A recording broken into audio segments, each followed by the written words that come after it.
we are the ones who can think very unusual, extremely different, and try to take it forward. They may be successful, they may not be, but the world will not laugh if they are successful. It's a different world, a different India. And we, in this campus, Dayananda Sagar University, we had this privilege of thinking beyond pure academics. And we have made a humble beginning. We would be very happy to hear from you, leaders from different segments here. I see a lot of veterans who have served the government of India, being distinguished, holding distinguished positions, people from industry and from the other organizations. Please tell us if what we are doing is right and if we can do things better. 3 years ago, the Karnataka government allowed us to set up a private university along with 6-7 others. The task was, what do we do and how do we do it differently? We had in the group 4 lakh square foot space, and it was the property of the promoters. I had the guts to ask my management, can you give that 4 lakh square foot space to me? And I was asked, what would I do? I said, I will set up a startup village. It was a story. There was no foundation, there was no reference. And until then, we were producing engineers in very large numbers, management graduates, IT professionals, just everybody, all disciplines. But then, and we were also extremely happy patting our back that we have been giving 100% placement. And at some point of time, we realized 5 years, 6 years, 7 years later, many of these people quit industry. The burnout rate is very high. And what could we do? Is placement the only option, and is placement the only end game for an academic campus? How could we do things different? And that is how we thought and planned and set up a startup village. That is India's first experiment in an academic campus. Now, what inspired Dayananda Sagar to set up the startup village? India produces the largest engineering talent versus what is the reality? Even electronic mobiles, electronic components, everything is imported into this country. I always see this as a funny situation. Huge number of engineers coming out of across the country, and 80% of these engineering grads not getting jobs. Industry captains making statements that these 80% are unemployable. So there was something very, there is a huge disconnect and there was no logic. So we thought of what can be done. Again, India itself presents a captive market. Could we not work on this situation, exploit it? China never invented bullet trains. Japan did it. But then today China produces some of the best bullet trains, and they come to India and say, buy my trains. Now, what is the background? India has got the largest rail network, the oldest, and our iron ore is very sought after, and still China has the guts to come and tell India, buy my trains. Will we do that? Should we do that? Okay.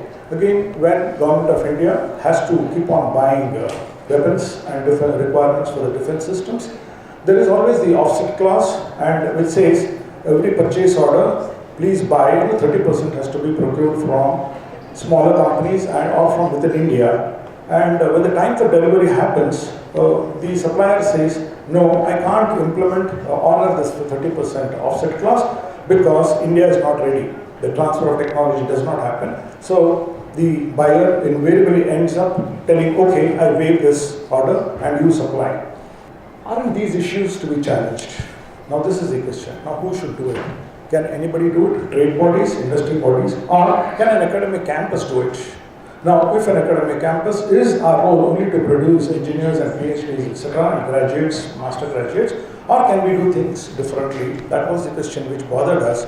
And we thought of providing solutions.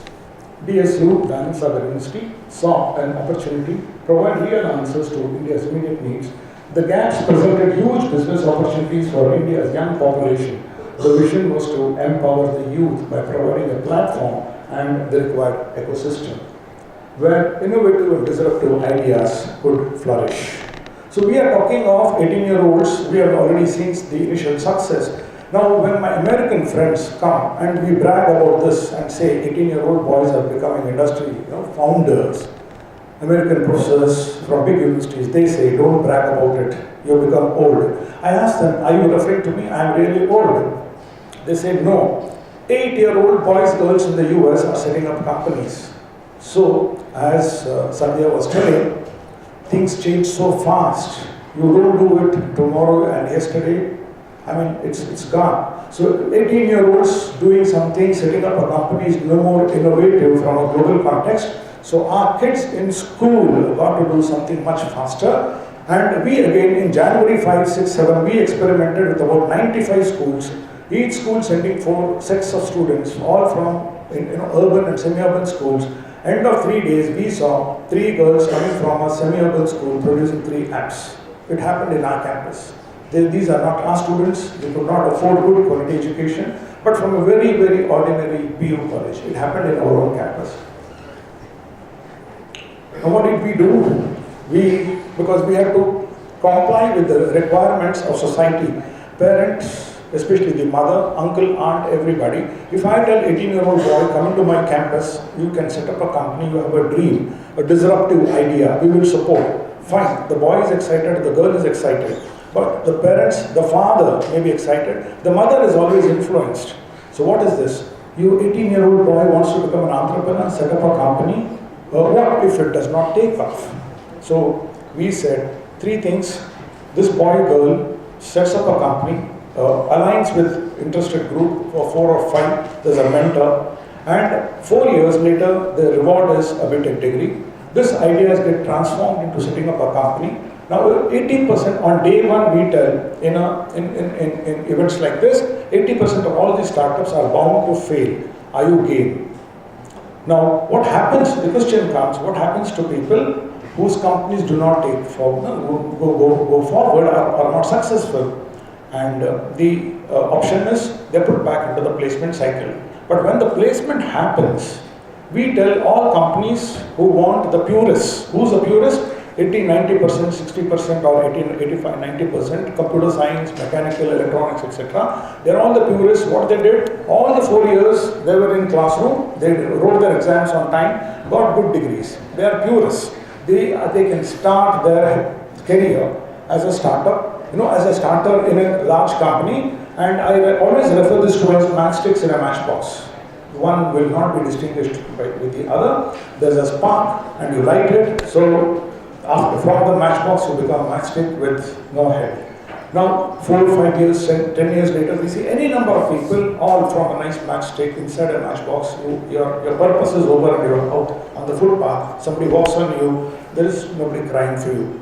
Now this is one option. Now this is for the purists. Now for the others, we got this BTech in computer technology and entrepreneurship, one of its kind. 18-year-old boys, girls, after a national test, are admitted into this program. 4 years later, they get a degree. They walk out with a company and a product, a company listed in the Delhi Bombay Stock Exchange. And if this idea is extremely creative, probably in the New York Stock Exchange. Now there are people with funds who are given a check. All that we have to do is get these boys and girls to present their ideas, and so passionate, they have to prove it continuously to everybody who says no, your idea will not take off. If they are able to convince investors and a mentor. Now who's a mentor? He comes, if he is accepted by this 18-year-old boys and girls, and this mentor should have proven, done hands-on work, and you should have dirtied and proven to have set up a company, worked as an entrepreneur, or he could have been successful or failed. But then he knows the domain skills. He says, I like this idea, I will become a mentor of this company, young company.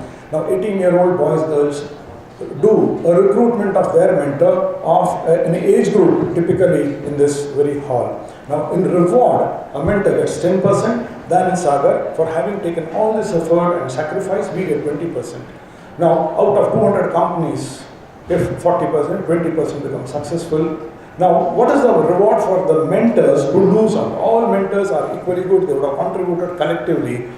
The reverse of insurance will happen. Now, what is reverse of insurance? All of you know insurance, we spread risk, but in Dayananda Sagar University, the startup village, the reward to all mentors is success is spread. So the 20% of the companies which do well, that success is spread across all the mentors. because they would have worked hard, they have done their work towards the same objective, yet they are rewarded very handsomely. That is one of these things. Now, what is the outcome? Industry supported, and we have the giants which have come here. They have supported, they have set up the lab, they have heard our story, and here again I see all the important dignitaries are here to represent some of the finest institutions in India. I'm looking for mentors to come, large industry bodies to come, see what we are doing. If you buy the story, do the hand-holding. Now, how will the industry gain? The industry of a failed entrepreneur, they are rewarded with people who have gone through the entrepreneurship journey. They will do extremely well. Now, the recruitment process, this was a question asked in a very large forum. It has industry experts, academia, entrepreneurship and funding agencies. So I've covered most of it.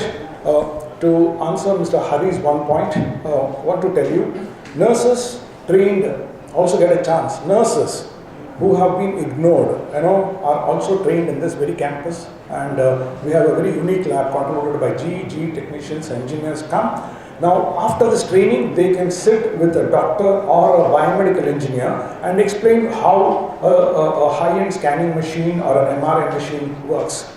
Now, you see the profile of an Indian nurse trained in Dayananda Sagar University. We are talking not of engineers and managers, IT professionals, or biological engineers. Again, biological engineers, my previous speaker will be happy to know. First semester girl or boy will work on research. Will do what will be a research topic. How do I grow gold in my lab? Thank you.